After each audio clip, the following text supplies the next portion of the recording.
Romeo and Juliet, Act 3, Scene 3. Enter Friar Lawrence. Romeo, come forth, thou fearful man.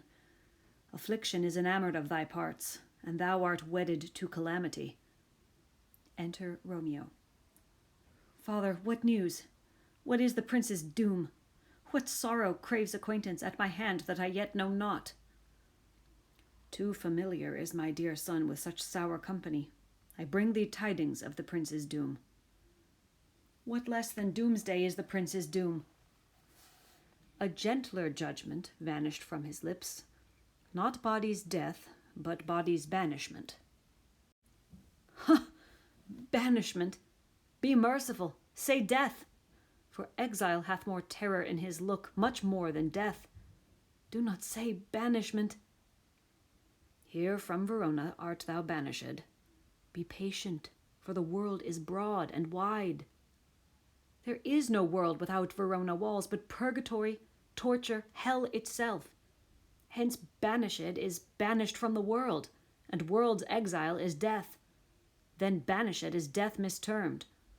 Calling death banished, thou cutt'st my head off with a golden axe, and smilest upon the stroke that murders me. O deadly sin! O rude unthankfulness!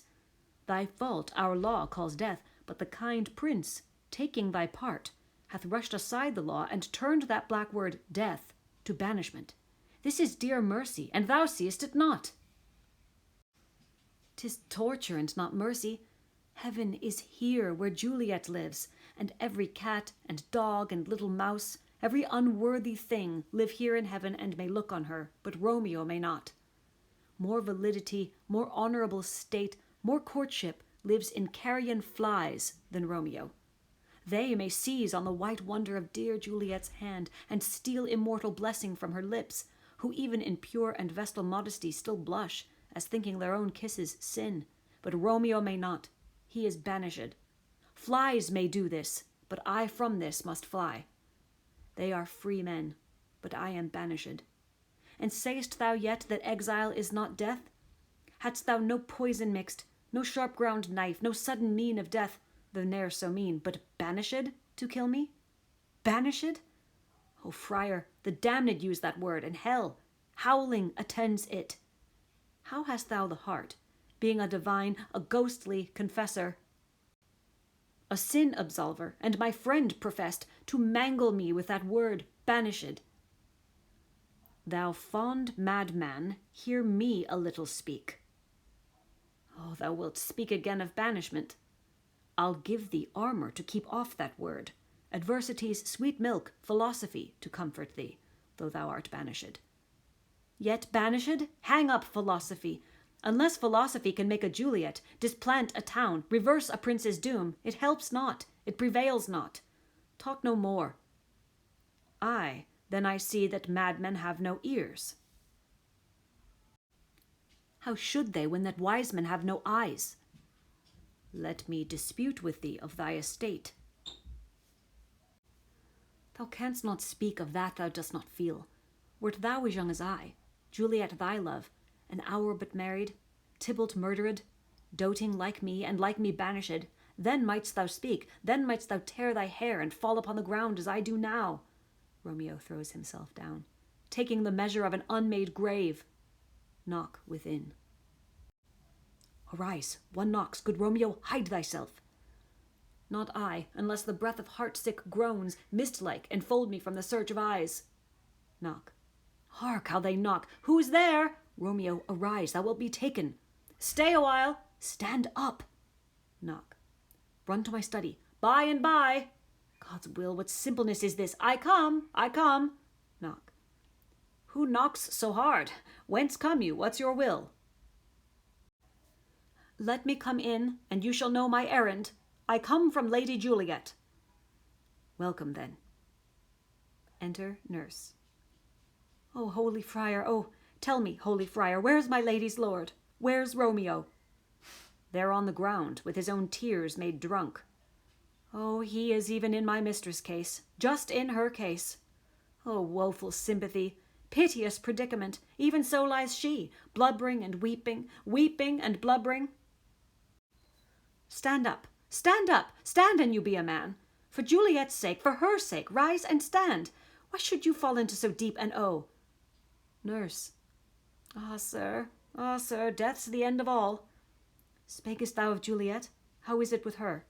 Doth not she think me an old murderer, now I have stained the childhood of our joy with blood removed but little from her own? Where is she, and how doth she? And what says my concealed lady to our cancelled love?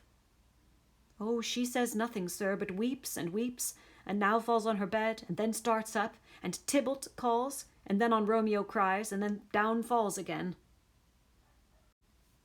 As if that name, shot from the deadly level of a gun, did murder her, as that name's cursed hand murdered her kinsman. Oh, tell me, friar, tell me, in what vile part of this anatomy doth my name lodge? Tell me, that I may sack the hateful mansion. He draws his dagger. Hold thy desperate hand. Art thou a man? Thy form cries out thou art. Thy tears are womanish. Thy wild acts denote the unreasonable fury of a beast. Unseemly woman in a seeming man, and ill-beseeming beast in seeming both. Thou hast amazed me. By my holy order, I thought thy disposition better tempered. Hast thou slain Tybalt? Wilt thou slay thyself, and slay thy lady that in thy life lives, by doing damned hate upon thyself? Why railest thou on thy birth, the heaven and earth, since birth and heaven and earth all three do meet in thee at once, which thou at once would lose? Fie, fie, thou shamest thy shape, thy love, thy wit, which, like a usurer, abound'st in all, and usest none in that true use, indeed, which should bedeck thy shape, thy love, thy wit. Thy noble shape is but a form of wax, digressing from the valour of a man. Thy dear love sworn but hollow perjury, killing that love which thou hast vowed to cherish. Thy wit, that ornament to shape and love, misshapen in the conduct of them both, like powder in a skilless soldier's flask, is set afire by thine own ignorance, and thou dismembered with thine own defence. What? Rouse thee, man! Thy Juliet is alive, for whose dear sake thou wast but lately dead. There art thou happy. Tybalt would kill thee, but thou slewest Tybalt. There art thou happy. The law that threatened death becomes thy friend and turns it to exile. There art thou happy. A pack of blessings light upon thy back. Happiness courts thee in her best array, but, like a misbehaved and sullen wench, thou pouts upon thy fortune and thy love. Take heed, for such die miserable. Go, get thee to thy love, as was decreed. Ascend her chamber, hence and comfort her. But look thou stay not till the watch be set, for then thou canst not pass to Mantua, where thou shalt live till we can find a time to blaze your marriage, reconcile your friends, beg pardon of the prince, and call thee back with 200,000 times more joy than thou wentst forth in lamentation. Go before, nurse. Commend me to thy lady, and bid her hasten all the house to bed, which heavy sorrow makes them apt unto. Romeo is coming. O Lord, I could have stayed here all the night to hear good counsel. Oh, what learning is! My lord, I'll tell my lady you will come. Do so, and bid my sweet prepare to chide. Here, sir, a ring she bid me give you, sir. Nurse gives Romeo a ring. Hie you, make haste, for it grows very late. She exits. How well my comfort is revived by this. Go hence, good night, and here stands all your state.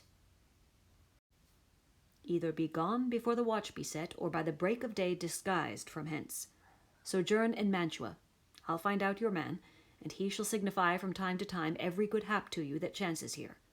Give me thy hand, 'tis late. Farewell. Good night. But that a joy past joy calls out on me, it were a grief so brief to part with thee. Farewell. They exit.